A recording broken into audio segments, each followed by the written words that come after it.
5ই আগস্টের পর দেশের বেশিরভাগ ইউনিয়ন পরিষদগুলি যেহেতু দলীয় প্রতীক ছিল, কার্যক্রমটি স্থগিত, কিন্তু আমরা দেখছি আপনি অফিস করছেন। কোন রকম সমস্যার সম্মুখীন হয়েছেন কিনা? বিসমিল্লাহির রহমানির রহিম। সকল প্রশংসা আল্লাহ তাআলার। সবাইকে আসসালামু আলাইকুম ওয়া রাহমাতুল্লাহি ওয়া বারাকাতুহু।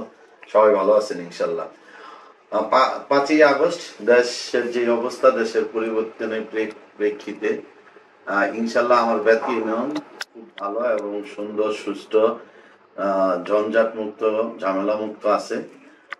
আপনারা জানেন যে আমরা যে ইউনিয়ন পরিষদ নির্বাচন করেছি, সেটা নির্বাচন আমরা আমাদের বেতকি ইউনিয়নে যে নির্বাচন অনুষ্ঠিত হয়েছে সেটা নিরপেক্ষ নির্বাচন হয়েছে। এবং আপনারা জানেন আমি মোটরসাইকেল মার্কা নিয়ে নির্বাচনে প্রতিদ্বন্দ্বিতা করেছি নৌকার বিরুদ্ধে, এবং মোটরসাইকেল এই বেতকি ইউনিয়নে জয়লাভ করেছে।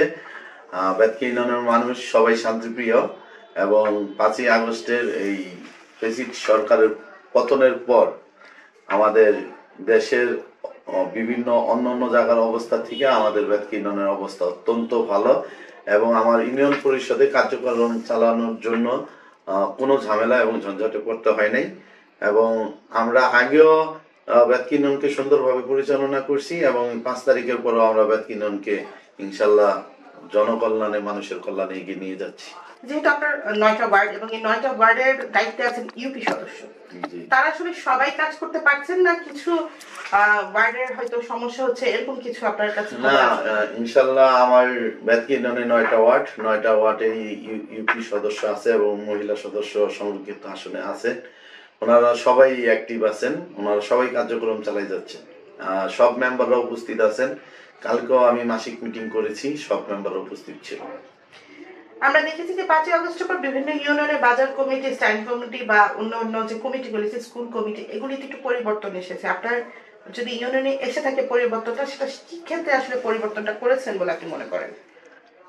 আমার ইউনিয়নে বাজার কমিটি যে আগে যে ছিল উনি আছে। স্কুল কমিটি তো সরকার নির্দেশনা দিয়েছেন পরিবর্তন করার জন্য। আমার বেতকি ইউনিয়ন উচ্চ বিদ্যালয় নির্বাচন হওয়ার কথা ছিল 5ই তারিখ, একটা গণ অভ্যুত্থানের কারণে নির্বাচনটা বন্ধ হয়ে গেছিল।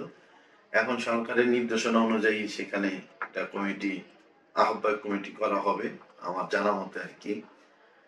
আর বিএনপির নতুন একটা কমিটি হয়েছে আমার জানা মতে। আর বেতকি ইউনিয়নে এছাড়া অন্য কোথাও কোনো পরিবর্তন আসেনি, আগের মতোই আছে। আমি নির্বাচনে প্রতিশ্রুতি জনগণকে দিয়েছি, জনগণের জন্য সর্বোচ্চ কাজ করার চেষ্টা করতেছি। আমি 3 বছরে প্রায় 50টির উপরে ছোট বড় রাস্তাঘাট করেছি, এবং আপনার বেতকি ইউনিয়নে বাজার একটা উন্নয়নের জন্য বাজারের ড্রেন, রাস্তা প্লাস টিন শেড আছে 5টা শেড নতুন করে দিয়েছি। সারা বাজার আরসিসি করে দিয়েছি। বেতকি ইউনিয়নের বড় বড় যে রাস্তাগুলো আছে সব রাস্তাগুলো ইনশাল্লাহ পিচ ঢালাই করে দিয়েছি। 2-1টা হয়তো বাকি আছে, ইনশাল্লাহ এগুলো 6 মাসের মধ্যে হয়ে যাবে। আর ছোটখাটো যেগুলো রাস্তা আছে সেগুলো কাজ করার চেষ্টা করতেছি। পাশাপাশি স্কুল, কলেজ, মসজিদ, মাদ্রাসা সকল সার্বিক উন্নয়ন করার চেষ্টা করতেছি। পাশাপাশি আমি বেতকি ইউনিয়নের কেন্দ্রীয় কবরস্থানের সভাপতি, সেই কবরস্থানের ওয়াল, রাস্তাঘাট করেছি। এবং আগামীতে সামনে যে 2 বছর আছে, এই 2 বছর আমি সর্বোচ্চ কাজ করার চেষ্টা করব। যদি সেই কাজগুলো অসম্পূর্ণ থেকে যায়, যদি জনগণ আগামী নির্বাচনে আমাকে ভোট দিয়ে নির্বাচিত করে, তাহলে ইনশাল্লাহ জনগণের বাকি কাজগুলা ইনশাল্লাহ আমি করে দেবো, ইনশাল্লাহ, যদি আল্লাহ তাআলা আমাকে হায়াতে বাঁচায়।